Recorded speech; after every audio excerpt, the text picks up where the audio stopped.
The Foanna are now but three. They have been only three for many weary years, O man from another world and time, and soon, if these enemies have their way, there will not be three, but none. But Ross was still startled. He knew from Locust that the wreckers had deemed the Foanna few in number, an old and dying race. But that there were only three women left was hard to believe. The response to his unspoken wonder came clear and determined. We may be but three, however our power remains, and sometimes power distilled by time becomes the stronger. Now it would seem that time is no longer our servant, but perhaps among our enemies.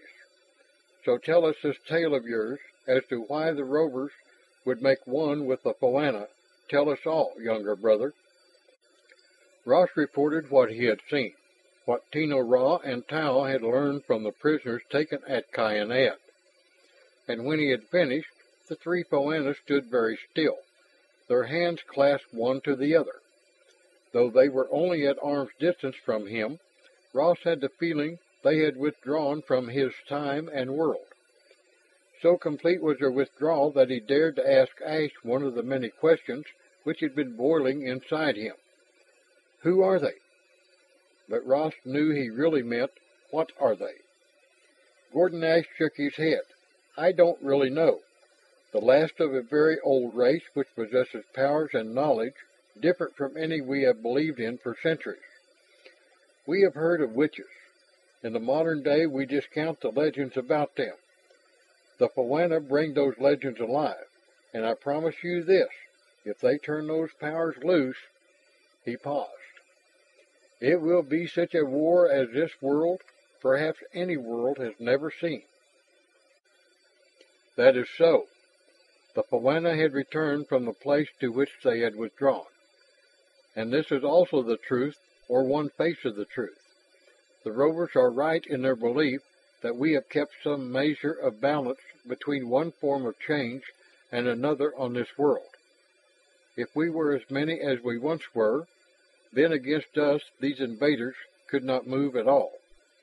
But we are three only, and also, do we have the right to evoke disaster, which will strike not only the enemy, but perhaps recoil upon the innocent? There has been enough death here already, and those who are our servants shall no longer be asked to face battle to keep an empty shell inviolate. We would see with our own eyes these invaders, probe what they would do. There is ever change in life, and if a pattern grows too set, then the race caught in it may wither and die. Maybe our pattern has been too long in its old design.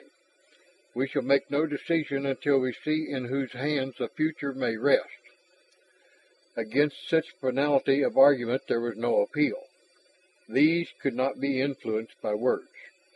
Gordon, there is much to be done. Do you take with you this younger brother and see to his needs? When all is in readiness, we shall come. 1 minute Ross had been standing on the carpet of living moss. Then he was in a more normal room with 4 walls, a floor, a ceiling, and light which came from rods set in the corners. He gasped. Stunned me too the first time they put me through it, he heard Ash say. Here, get some of this inside you. It'll steady your head.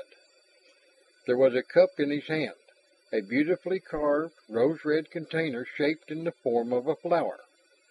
Somehow Ross brought it to his lips with shaking hands, gulped down a good third of its contents. The liquid was a mixture of tart and sweet, cooling his mouth and throat, but warming as it went down, and that glow spread through him. What? How did they do that? He demanded. Ash shrugged. How do they do the 101 things I have seen happen here? You've been teleported. How it's done, I don't know any more than I did the first time it happened. Simply a part of Foanna magic as far as spectators are concerned. He sat down on a stool, his long legs stretched out before him. Other worlds, other ways, even if they are confounded queer ones. As far as I know, there's no reason for their power to work, but it does. Now, have you seen the time gate? Is it in working order?" Ross put down the now empty cup and sat down opposite Ash. As concisely as he could, he outlined the situation with a quick resume of all that had happened to him, Carwa, and the dolphins since they had been sucked through the gate. Ash asked no questions, but his expression was that of the agent Ross had known, evaluating and listing all the younger man had to report. When the other was through, he said only 2 words: "No return." So much had happened in so short a time that Ross's initial shock at the destruction of the gate had faded, been well overlaid by all the demands made upon his resources, skill, and strength. Even now, the fact Ash's voice seemed of little consequence balanced against the struggle in progress. "Ash?" Ross rubbed his hands up and down his arms, brushing away grains of sand. "Remember those pylons with the empty seacoast behind them? Does that mean the Baldies are going to win?" "I don't know. No one has ever tried to change the course of history. Maybe it is impossible even if we dared to try." Ash was on his feet again, pacing back and forth. "Try what, Gordon?" Ross jerked around. Ash halted. One of the Foanna stood there, her hair playing about her shoulders as if some breeze felt only by her stirred those long strands. "Dare to try and change the course of the future," Ash explained, accepting her materialization with the calm of one who had witnessed it before. "Ah, yes, you're traveling in time. And now you think that perhaps this poor world of ours has a choice as to which overloads it will welcome. I do not know either, Gordon, whether the future may be altered, nor if it is wise to try. But also, well, perhaps we shall see our enemy before we are set in any path. Now it is time that we go. Younger brother, how did you plan to leave this place when you accomplished your mission?" "By the sea gate. I have extra swimming equipment cached under the jetty." "And the rover ships await you at sea?" "Yes." "Then we shall take your way, since the cutters are sunk. There's only one extra gill pack, and that Baldy sub is out there too." "So, then we shall try another road, though it will sap our power temporarily." Her head inclined slightly to the left as if she listened. "Good. Our people are now in the passage, which will take them to safety. What those outside will find here when they break in will be of little aid to their plans. Secrets of the Foanna remain secrets past others' prying, though they shall try, oh, how they shall try to solve them. There is knowledge that only certain types of minds can hold and use, and to others it remains for all time unlearnable. Now." Her hand reached out, flattened against Ross's forehead. "Think of your rover ship, younger brother. See it in your mind, and see well and clearly for me." Torgal's cruiser was there. He could picture with details he had not thought he knew or remembered. The deck in the dark of the night, with only a shaded light at the mast. The deck. Ross gave a choked cry. He did not see this in his mind. He saw it with his eyes.